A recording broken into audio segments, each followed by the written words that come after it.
નમસ્તે મિત્રો, દીર્ઘ educational classic ચેનલમાં આપનું ફરી એકવાર ખૂબ ખૂબ હાર્દિક સ્વાગત છે.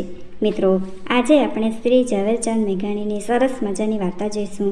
તો ચાલો મિત્રો, વિડીયો શરૂ કરીએ.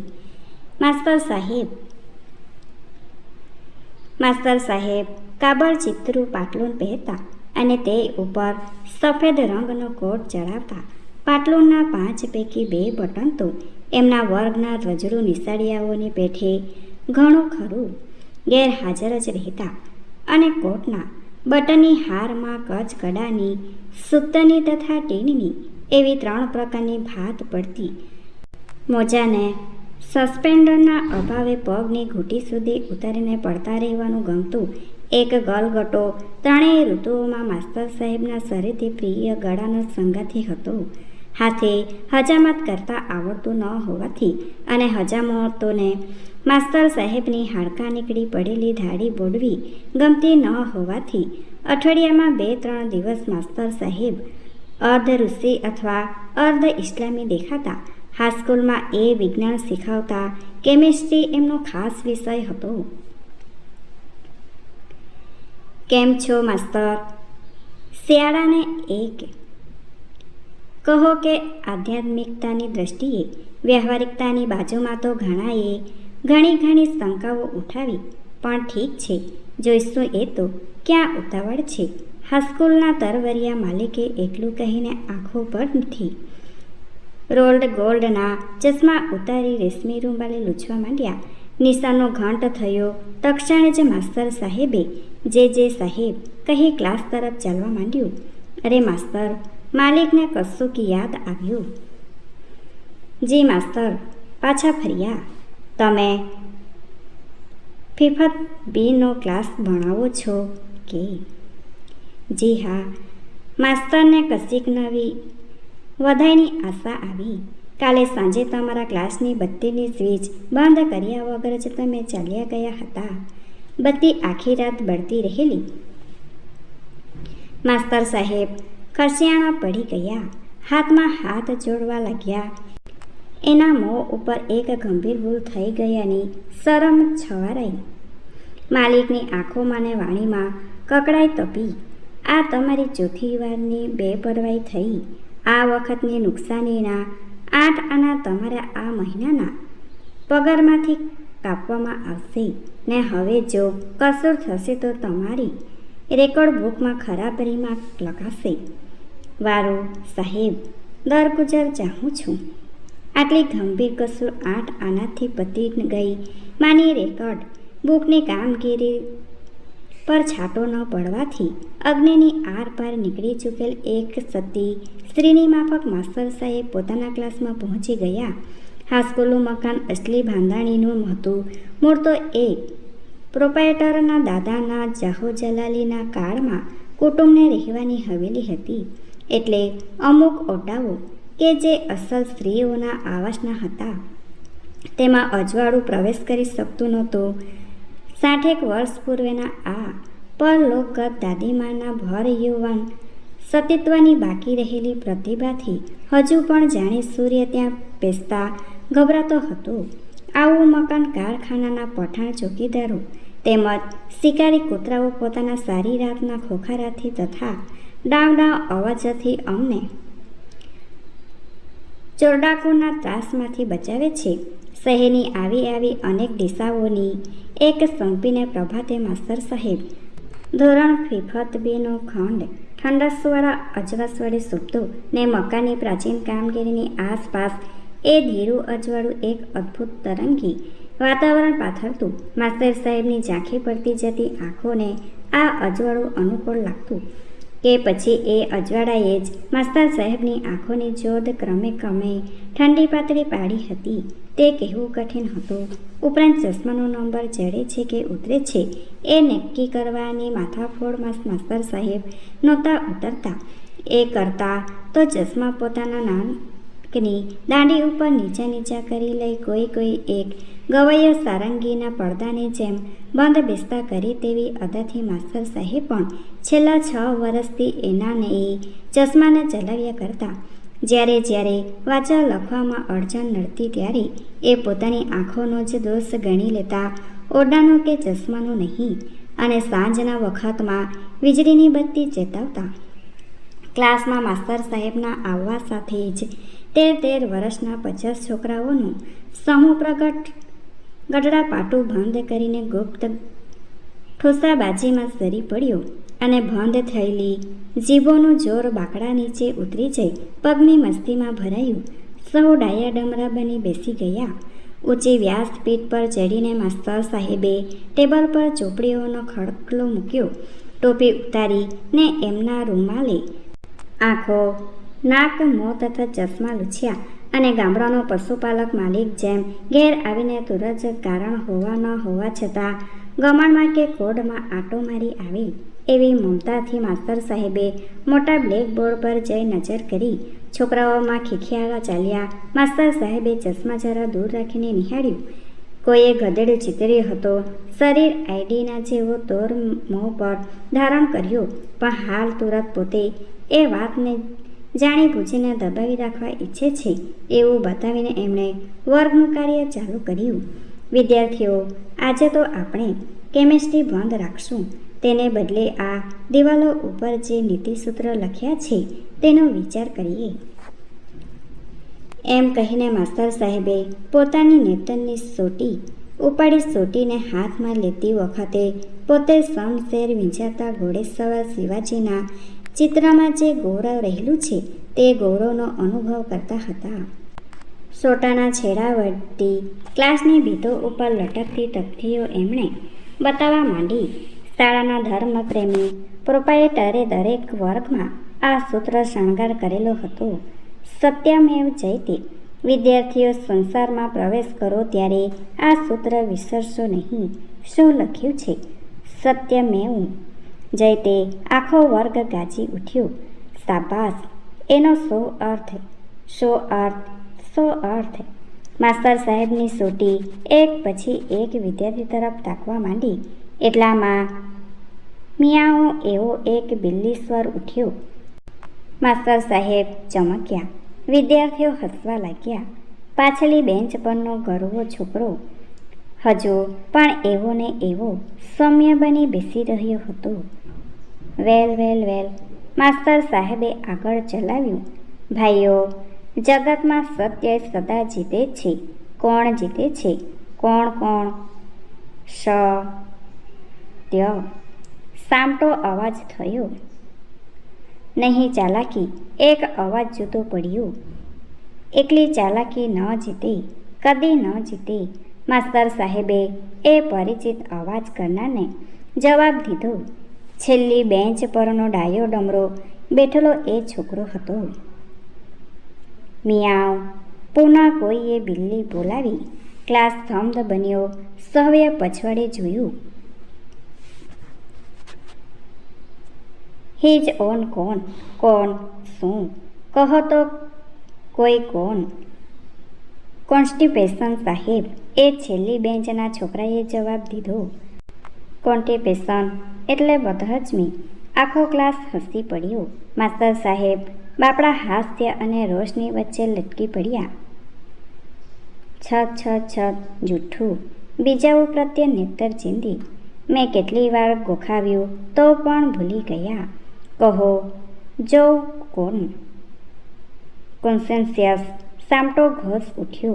હા, he will be troubled by his own conscious. એનો પોતાનો અંતરમાં જ ડંખ્યા કરશે. એને સુખ હોય જ નહીં. ત્યાં તો મિયાઓ બિલ્લી સોર બોલ્યા. આ વખતે એ સૂરથી ચમક્યા વગર માસ્તર સાહેબ ક્લાસમાં ઉતર્યા. ચાલ્યા. સૌને સમજાવવા લાગ્યા. સદગુણી મનુષ્યને હંમેશા જગત લાભ આપે છે. સમજ્યા? શું સમજ્યા? અને ફરીવાર જ્યારે મિયાવ સ્વર નીકળ્યો ત્યારે માસ્તર સાહેબ છેલ્લી બેન્ચ સુધી પહોંચી ગયા હતા. તરત એમણે જોયું કે એ સૌમ્ય દેખાતા છોકરાનો એક હાથ દફતરની પેટીની અંદર હતો. હાથ એ સેરવી લે તે પહેલાં તો માસ્તર સાહેબે દફતર ખોલ્યું. અંદરથી દબાવવાનું રમકડું નીકળ્યું. મિયાવ સ્વર એ રમકડું કરતો હતો. અહીં આવો. મિસ્ટર મિયાઉ. માસ્તર સાહેબે એ છોકરાને ખુરશી પાસે લીધો. એનું રજિસ્ટર તપાસ્યું. તમે પૈસાદારના છોકરા છો ખરું? દુઃગુણીને દંડ નથી મળતો એમ માનો છો ખરું? શ્રીમંતને કોન્સિયન્સની નહીં પણ કોન્સ્ટિપેશનની મુશ્કેલી હોય છે ખરું? તમને હું આજના આખા દાડાની ચોકડી જ આપું છું. જાઓ, પોતાનું જ કથન સાચું છે ને એનો પરચો તત્કાલ જ માસ્તર સાહેબને મળવાનો છે. એવી મૂક શ્રદ્ધાથી મોં મલકાવતો એ છોકરો પાછો છેલ્લી બેન્ચ પર બેસી ગયો અને માસ્તર સાહેબે દિવાલ પરની રૂઆબની યાદ દેવરાવ્યું કે ઓફિસમાં બીજું પણ એક સન્માનિત માનવી બેઠેલું છે. માસ્તર સાહેબે બાજુમાં દ્રષ્ટિ કરી. ઓહો, જે ક્ષમા કરશો, મને ખ્યાલ નહોતો. એવા શબ્દો સાથે ત્યાં બેઠેલ એક સન્નારીની એમણે અદબ કરી. બવા ચડાવીને સન્નારીએ ડોકું હલાવ્યું. પ્રોપાઇટરે પૂછ્યું, આમ જુઓ માસ્તર, આ બાનુના પુત્ર નામના તમારા ક્લાસમાં ભણે છે? જી હા, માસ્તરે જવાબ દીધો.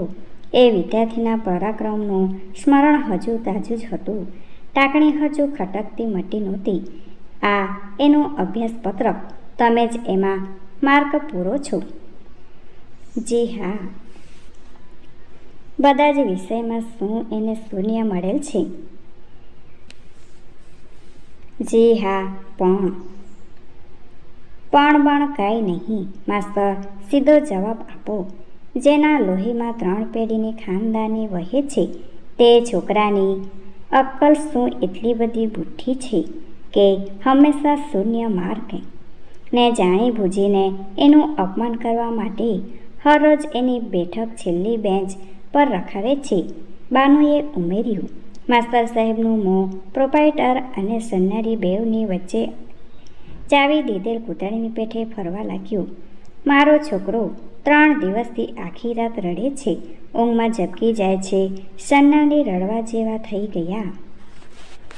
પણ ભાઈ સાહેબ, તમે મારી સ્કૂલને તાળા દેવડાવવા માંગો છો શું માસ્તર? પ્રોપાઇટરે માસ્તર સાહેબનું વાક્ય જાણી જીભથી નહીં પણ છુરીથી કાપી નાખ્યું. તમે આ કોના પુત્રની કારકિર્દી ખરાબ કરી રહ્યા છો? ખબર છે સરકારમાં એ પુત્રના પિતાજીની લાગવગ કેટલી છે એ તમે જાણો છો ને? બસ શું આટલા બધા નિસળિયામાં એક મારો છોકરો જ અક્કલ વગરનો નીકળ્યો. તમે અમારી પૈસાદારોની વિરુદ્ધ છૂપું ઝેર પસરાવી રહ્યા છો. એ શું બધા આજે શીખવેલા સૂત્રો પર વિચાર કરી લાવજો. અને હવે અત્યારે તમને બધાને હું રમતગમતની છુટ્ટી આપું છું. મારી તબિયત ઠીક નથી. કિકિયારીઓ કરતા તમામ નિસળિયા 2 જ મિનિટમાં વર્ગ છોડી ચાલ્યા ગયા ને માસ્તર સાહેબ સ્કૂલની સોટી ઊંચે કબટ પર મૂકીને ઊંચી વ્યાસપીઠ પરથી નીચે ઉતર્યા. ખાલી ખણની એણે છેલ્લી વિદાય લીધી. એમનો નિશ્વાસ ઓટામાં જાણે કે પછડાયો. બારણાની બહાર નીકળતા એને કશુંક યાદ આવ્યું. એ પાછા વળ્યા. ઓરડાની વીજળી બત્તી બળતી રહી ગઈ હતી. એની ચાપ દાબીને દીવો ઓલવ્યો. માસ્તર સાહેબ ફડકે ફડકતા જ હતા. એમનું વેવિશાળ થવું સાથી રહી ગયેલું તેની આપણને કશી ખબર નથી. પણ ઘણા માણસો રેલવે સ્ટેશન પર પહોંચતા જ ગાડી ચૂકી જાય છે. તેવી રીતે માસ્તર સાહેબનું શક પણ થતાં જ રહી ગયેલું ને પછી તો લગ્નની બાબતમાં પોતે પુરુષાર્થ કરતા તકદીરની વાતને વિશેષ માનતા હોવાથી એવી જ રાહ જોતા બેઠા રહ્યા કે જીવનમાં કાંઈક નવા જૂની આપોઆપ થશે. પોતાની જાણે જ કોઈની જીવનપાત્ર જીવનમાં ખેંચાઈ આવશે. કશોક એવો અવસર એની મેળે જ ઊભો થશે. નિયાતમાં કન્યાઓ તો ઘણી હતી ને ઘણા ખરા મા બાપ પોતાની અભણ છોકરીને સારું પણ ગ્રેજ્યુએટોને જ શોધવા નીકળતા એટલે માસ્તર સાહેબને રહી જવું જ ન પડત. પરંતુ એમની શરમાળ પ્રકૃતિનો લોકોએ એવો અર્થ કર્યો કે માસ્તર સાહેબ વિદ્યાને જ વહેરેલા છે ને એ પ્રિય પત્ની ઉપર કોઈ શોક્ય લાવવાની એમની ઈચ્છા જ નથી. લોકોની આવી માન્યતામાં પોતાની શોભા સમજીને માસ્તર સાહેબ ચૂપ રહ્યા. આ રીતે માસ્તર સાહેબ રહી ગયા તે રહી જ ગયા. દરમિયાન તો કન્યાઓને વરની પસંદગી કરવાના અધિકારો મળ્યાનો નવો યુગ જ બેસી ગયું ને એ નવા અધિકારથી વિભૂષિત પ્રત્યેક કન્યા રૂપાળી કે કદરૂપી, કાળી કે ગોરી રૂપાળા વરને જ પોતાનો અધિકાર માનતી થઈ ગઈ. તેથી માસ્તર સાહેબને ભ્રામક એવી જુદી જુદી જાતો હોય છે. ખરી વાત એ હતી કે માસ્તર સાહેબ સ્ત્રીઓથી ભડકી ઉઠતા. એમનું આ ભડકવું ઊંટથી ભેંસના ભડકવા જેવું, કૂતરાથી બિલાડીના ભડકવા જેવું અને ચંપાના ફૂલથી ભમરાના ભડકવા જેવું તદ્દન નિષ્કારણીય ક્રિયા સ્વાભાવિક હતું. વ્યવહારના માનવીઓ આવા માણસને મીઠા વગરનું કહી નકામી બદબોઈ કરે છે. બંગલાના દીવાખાનામાં 2 જણ બેઠા હતા. એક 25-30 વર્ષની ભરજોબન સ્ત્રી અને બીજો 45-50 વર્ષનો પુખ્ત બાંધાનો. ઘણા પ્રયત્નો છતાં પણ વૃદ્ધ બનતો જતો પુરુષ. બેવની વચ્ચે વાર્તાલાપ ચાલતો હતો. જેવો બેવકૂફ છે એવો જ પાછો વિદ્વાન છે. એવી બેવકૂફી તે જ વિદ્વતા, બંનેનો લાભ લઈ શકાય તેમ છે. માની જાય તો એના નામનો ઢોલ પીટાવીએ. હા, એ તો લોકોનો તો પ્રોફેસર સાહેબનો કોલન વોટર એટલું નામ જોરશોરથી ગોખાવી શકાય છે. એ તો બધું મને આવડે છે. પોતાના નામની પ્રસિદ્ધિ નગરની દિવાલે દેખીને મૂર્ખો ખૂબ ફૂલાય તેવો છે. ને અત્યારે કોલન વોટર દારૂને બદલે પીણું થઈ પડ્યું છે. માટે સમય ગુમાવવા જેવું નથી. અરે, એકવાર નામ ચાલુ થયા પછી તો માલ કેમ તૈયાર કરવો એ બધું મને આવડે છે. એક નામની લેબોરેટરી એ બેવકૂફને કરી આપશું ને હરીફ કોલન વોટરની શીશીઓ ખરીદી લેબો ફેરવી માંડશું વેચવા. અત્યારે રાહ જોઈ બેસાય તેવું નથી. કેમ? દરિયાકાંઠાના ખારવા, ડુંગરના ભીલો, ગામડાના કોળીઓ વગેરે કોલન વોટરનું ભડક્યું કરી ખૂબ પીતા થયા છે. તો સરસ મોટા પાયા પર કામ ઉપડ્યું છે.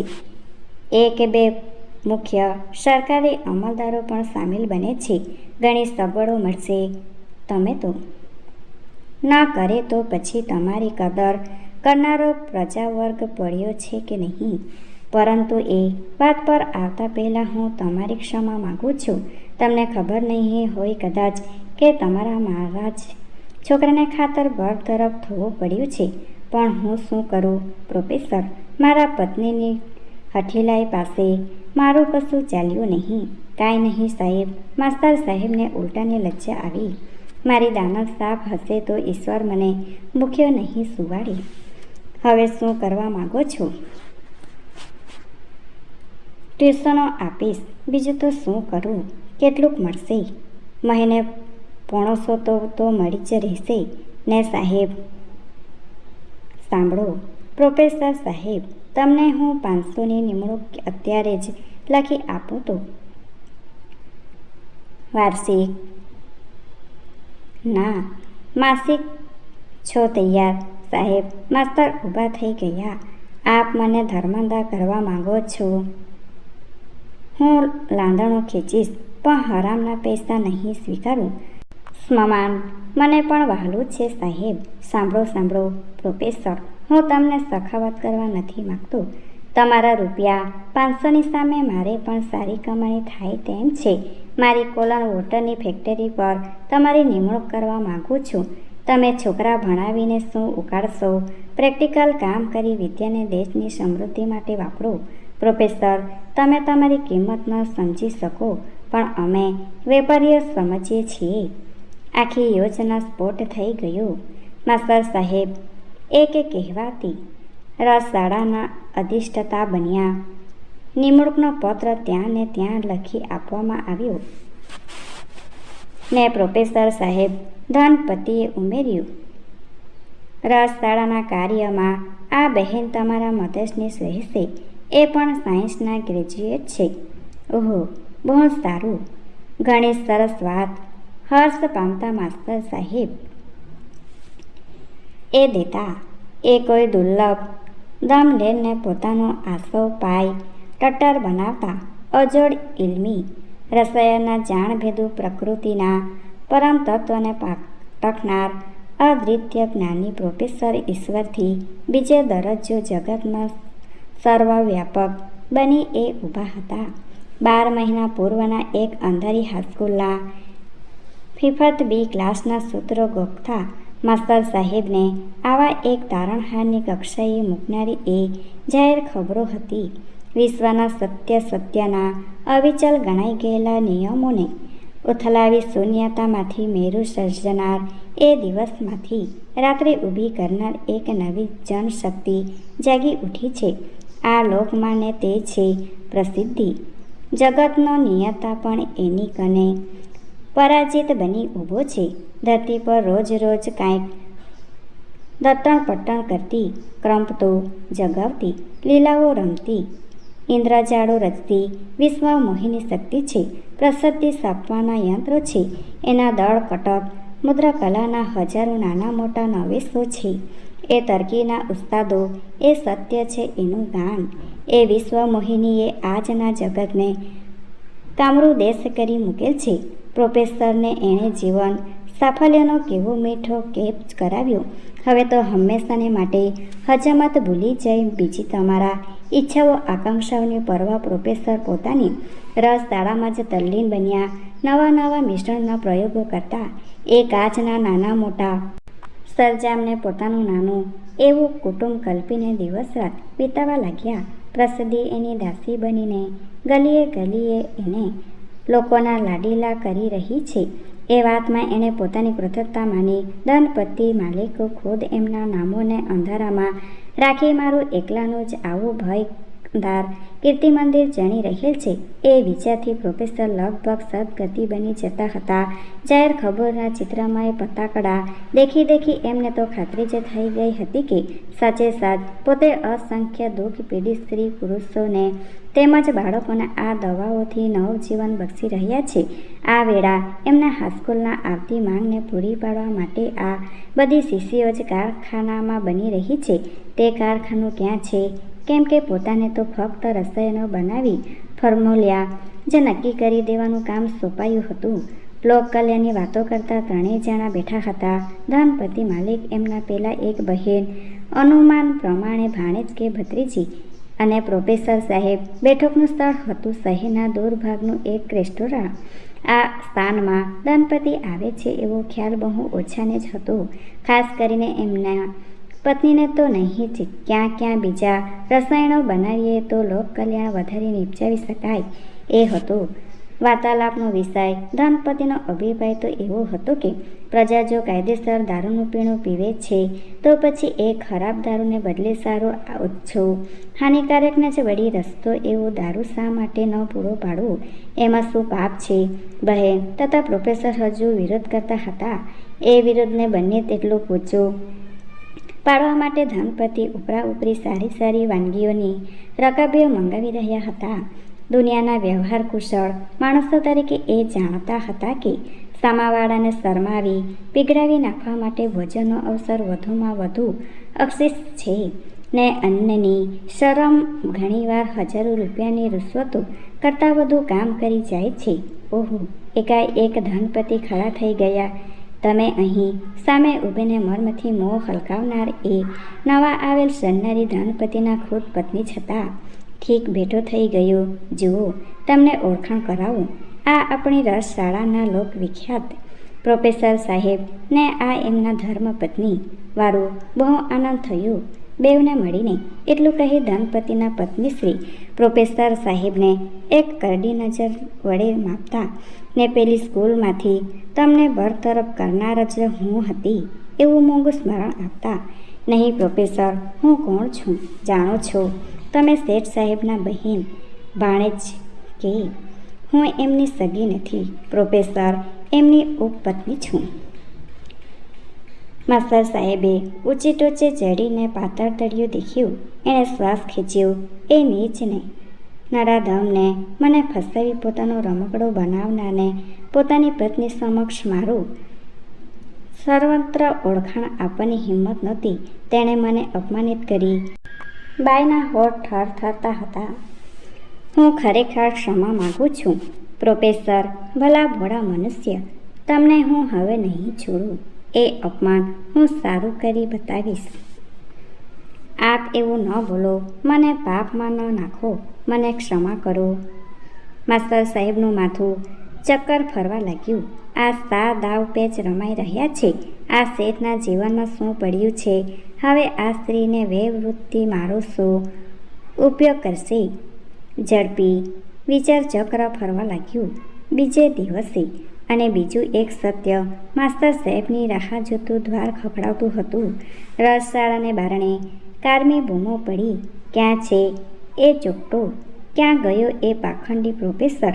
આમ આવ બચ્ચા, તમારા હાથ પગમાં બેડીઓ પહેરાવીશ. નહીં છોડું, નહીં છોડું એવા બરાડા પાડતો, ન સાંભળીશ જાય એવી ગાળોની તરપીટ પાડતો એક આદમી રસશાળામાં ઘસી આવ્યો. એના હાથમાં મશહૂર પ્રોફેસરના લેબવાળો આરસનો શીશો હતો. એણે એ શીશા વતી માસ્તર સાહેબ ઉપર હલ્લો કર્યો. બદમાશ, દગલબાજ, મારી 10 વર્ષની જૂની બનાવટ ઉપર તારા લેબલ ચોટી ચોટીને હજારો શીશાઓ વેચી તે નાણાં કર્યા. હવે તું બતાવજે ક્યાં છે તારી ફાર્મસી. હું તારા પર સીધી ક્રિમિનલ જ કરીશ. મોટા ધાડ પાડું માસ્તર સાહેબ હિપતાઈ મોં વકાસી રહ્યા. આ બધી જ ઇન્દ્રજાળ છે. હું શું ચોર છું? મારી બનાવટનો આસવ તો મેં રોજે રોજ જંતુહિત બનાવ્યો છે. મારી જ આગળ વધે છે. પોતાની છબીવાળા લેબલ જ્યાં જ્યાં જોયા ત્યાંથી લેબલો ચીરતા ચીરતા એ દોડે છે. સ્કૂલની નોકરીમાંથી બરતરફ થયા પછી પણ જેણે નેકીને ખાતર છેલ્લી વારની બત્તી બુજાવી નહોતી ચૂકી તેવા મનુષ્ય આજ હૈયું છૂંદાઈ જાય તેટલું પ્રકાંડ તર્ક પોતાની છાતી પર ખડકાયેલું દીઠું. દોડી દોડીને એ થાકી ગયા. રજડીને પાછા વળ્યા. પણ કારાગૃહોની કડીને બદલે એક ઉલટી જ વાત એની રાહ જોતી ઊભી હતી. શેઠે ખબર આપ્યા, પ્રોફેસર સાહેબ, આપને મળવા માટે આપણી સરકાર તરફથી એક પ્રતિનિધિ મંડળ આવેલું છે. મને મળવા શા માટે? માનપત્ર અર્પણ કરવા. મને માનપત્ર જાણે કે પોલીસ જ પકડવા આવી હતી અને પોતાની છેલ્લી મસ્કરી થઈ રહી હતી. જી હા, આપની નવી રસાયણ શોધોની કદર સારું. પ્રજાને આપે ઉત્તમ ઔષધિઓ તથા પીણા પૂરા પાડ્યા છે તે સારું. મેં જી હા આપે. એટલામાં તો દેશના સર્વશ્રેષ્ઠ સરકારી અધિકારીઓનું તેમજ વિજ્ઞાનવેત્તાઓનું મંડળ આવીને હાજર થયું. તેઓએ એક માનપત્ર વાંચ્યું. માનપત્રનો કાગળ મોતીજડિત ધાબળામાં મૂકીને અર્પણ કર્યા. દિંગમૂળ જેવા બનેલા માસ્તર સાહેબે એ ધાબળો હાથમાં લીધો. એણે આ વિશ્વનું સાચું વીરા સ્વરૂપ દીઠું. એની આકુલ વ્યાકુલ ચેષ્ટાઓની વિસ્મય પામતા મહેમાનોને ધનપતિએ છાનો ખુલાસો કરી નાખ્યો કે પ્રોફેસર સાહેબને જરા પીવાની આદત છે, સમજ્યા ને? પ્રોફેસરે પ્રતિનિધિ મંડળને મહામહેનતે પ્રશ્ન કર્યો, આપ સહુને મારા શેઠ સાહેબની જોડે શો સંબંધ છે? જી, અમે એમના મિત્રો છીએ તેમજ બિઝનેસમાં એમના સાથીઓ છીએ. એટલે કે એમના બિઝનેસમાં આપ સહુનું આર્થિક હિત છે. જી હા, એવું કાંઈ ખરું? એક જણાએ પડખામાં લપાઈ ગઈ. એ જ હાઈસ્કૂલ હતી. ટાઢા ધીરા હવા પ્રકાશે શોભતું પુરાતન મકાન હતું. 3 વર્ષ પૂર્વે માસ્તર સાહેબે ભણાવેલા 50 વિદ્યાર્થીઓનો વર્ગ હતો. તેઓને ઇનામ વેચવાનો મેળાવડો હતો. ઓરડો પણ એનો એ જ હતો. દિવાલોના પથ્થરો જાણે સુભાષિતો બોલતા બોલતા કોઈ પંડિતો થીજી ગયા હોય તેવા દેખાતા હતા. સુવર્ણ વચોનીને તકતીઓ ચમકતી હતી. ઘણા નવા સૂત્રો દિવાલો પર ઉમેરાયા હતા. ઈસુ, ઝરથુસ્ટ, બુદ્ધ, મહાવીર, હજરત મહમ્મદ આદિ એક પણ પયગંબરની વાણી બાકી નહોતી રહી ગઈ. વિદ્યાર્થીઓ સ્કૂલના પ્રોમાઇટર સાહેબે ઊભા થઈ ઓળખાણ કરાવી. આજના મંગલ દિને જેના મંગલ હસ્તે તમને ઇનામ આપવાના છે તેની ઓળખાણ કરાવી. એ દીવો ધરીને સૂર્ય દેખાડવા જેવું છે. એ પવિત્ર મહાનુભાવ અને વિદ્યા મંડળ પુરુષનો ઓળખાણ કરાવતા મારું હૃદય ઉછાળા મારે છે. તમારા જ એક વખતના એક ગુરુજી આ દિવાલ પરના નીતિવચનોના અચલ પાલનને પ્રતાપે આજે આપણી વિદ્યાપીઠના વિજ્ઞાન વિશારદાની ખુરશી શોભાવે છે ને દેશની 3 મહાન રસ શાળાઓના તેઓ શ્રીની અધ્યક્ષે એમની આવી ઉજ્જવલ કારકિર્દીનું બીજ અહીં રોપાયું જ હતું.